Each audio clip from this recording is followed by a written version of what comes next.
ગામ પસાર કરતી નંદાલયના દ્વાર પાસે આવીને ઊભી છે.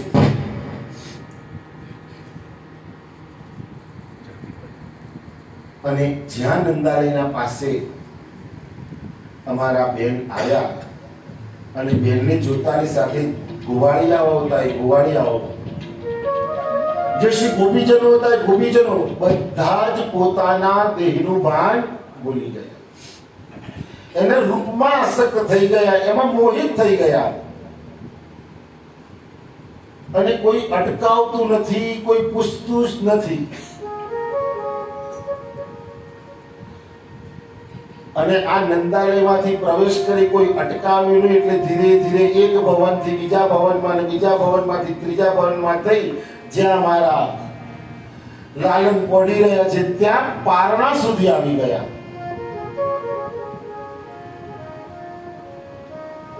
રોહિણીજી છે, યશોદાજી ઉભા છે,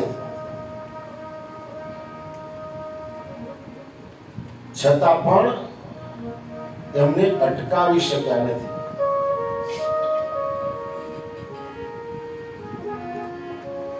પરીક્ષિતથી ન રહેવાયું. પરીક્ષિતે પૂછી લીધું કે આ ભાઈ એવી રીતે કોણ છે કે સિદ્ધિ નંદાલયમાં પહોંચી ગઈ, કોઈ અટકાવતું નથી.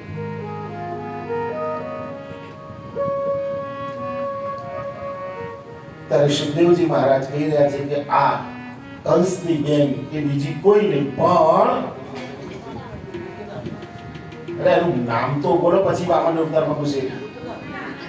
પૂતના. અત્યારના કોણ છે? પૂતના. પૂતનાનો અર્થ પવિત્ર નથી. પૂત એટલે પવિત્ર, અને નામ જે પવિત્ર નથી નામ પૂતના. પૂતનાને મહાપ્રભુજી શું કઈ રીતે ઓળખે છે? અજ્ઞાન. મહાપ્રભુજી કેવી રીતે ઓળખે છે?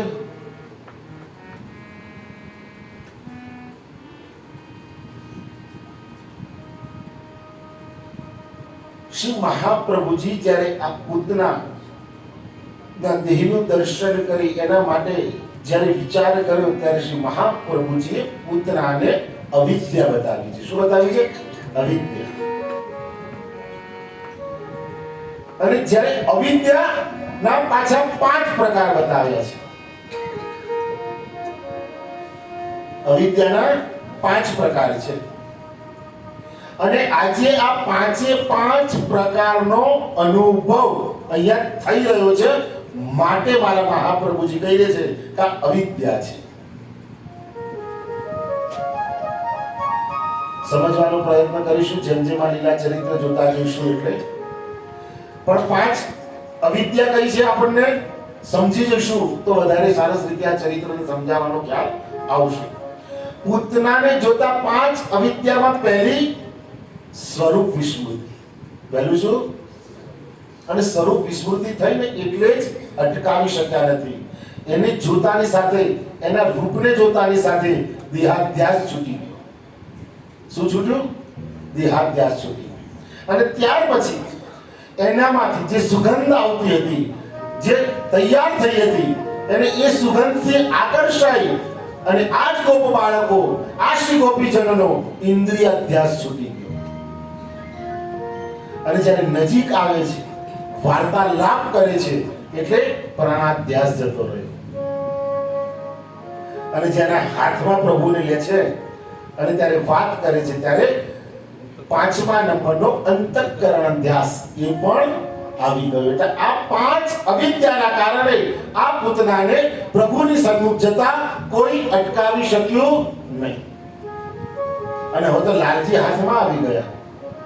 પણ કહેવામાં આવ્યું કે જ્યાં ભગવાન પૂતનાની ગોદમાં પધાર્યા એટલે ભગવાને આંખો કરી.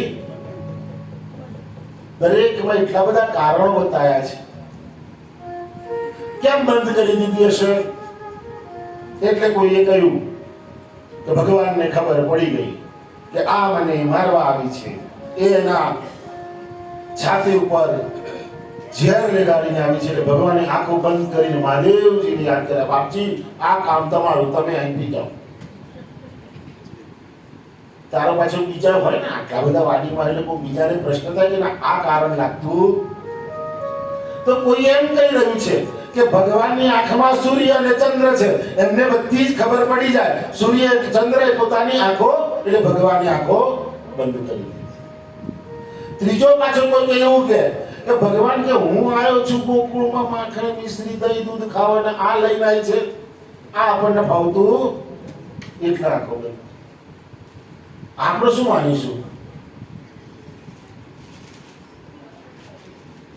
આપણે કોઈ કારણથી નક્કી કરીને આગળ જવું પડશે કે નહીં જવું પડે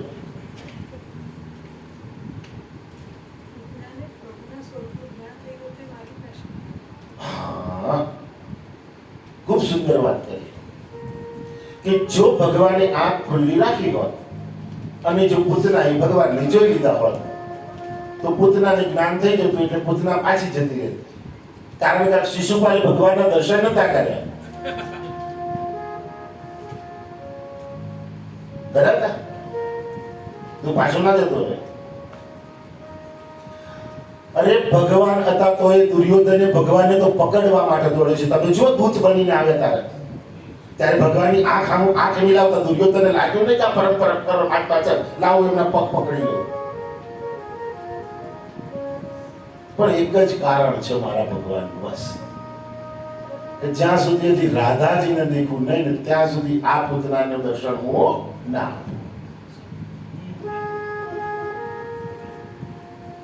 હવે જ્યાં ભગવાનને હાથમાં લીધા ભગવાન પૂતનાનું પગ પાન કરવા લાગ્યા આનંદથી જાણે અમને તો આહા મોજ પડી ગઈ છે મહાદેવજી ખાધું છે ભૂગે ખાઈ જો કેવું લાગે પ્રસાદી ખૂબ આનંદથી પગ પાન કરતા કરતા હવે અમારા પ્રભુ પૂતનાના પ્રાણનું પણ પાન કરવા લાગ્યા અને જ્યાં હવે પૂતનાના પ્રાણ જવા લાગ્યા એટલે મોઢામાંથી બોલી મુંચતામ ત્યારે મારો કનૈયો પૂતનાને કાનમાં કહે છે હજી 14 દિવસ થયા છે મને માએ પકડતા શીખવાડ્યું છે છોડતા આવડતું નથી હું બંધાયેલો છું જ્યારે એક વખત પકડું છું એને કદાપી છોડતો નથી અને આમ ભગવાને એનું પરિપાન કર્યું અને પ્રાણનું પરિપાન કર્યું વિકરાળ સરોવર કર્યું અને પૂતના માતા નીચે વધાર્યા ભગવાન એમના વક્ષસ્થળ ઉપર રમવા લાગ્યા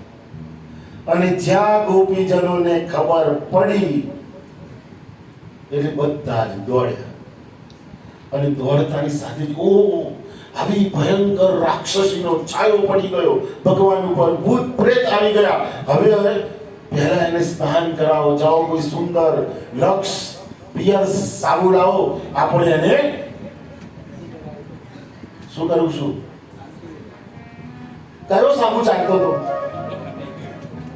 સૌથી મોટામાં મોટો સાબુ હતો ગોમૂત્ર ગોમયથી સ્નાન કરાવવામાં આવ્યું છે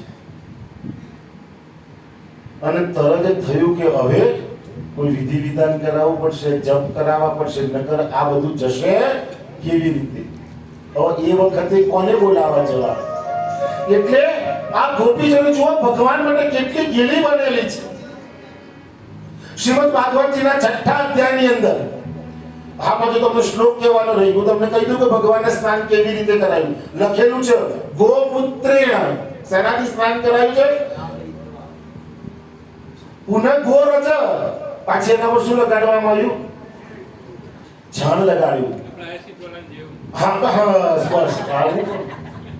જેટલું પ્રાયશ્ચિતમાં ઉપયોગ કરે તે બધો જ ઉપયોગ અત્યારના ભગવાન ઉપર થઈ રહ્યું છે કારણ કે આનાથી મોટું સેનિટાઈઝર કોઈ છે નહીં ગમે તેવું હશે એ બધી જ પ્રાયશ્ચિતમાં વિધિમાં જે દ્રવ્ય લગાવ્યા એનાથી બધું જ શાંત થઈ જશે હવે શાંતો થઈ ગયું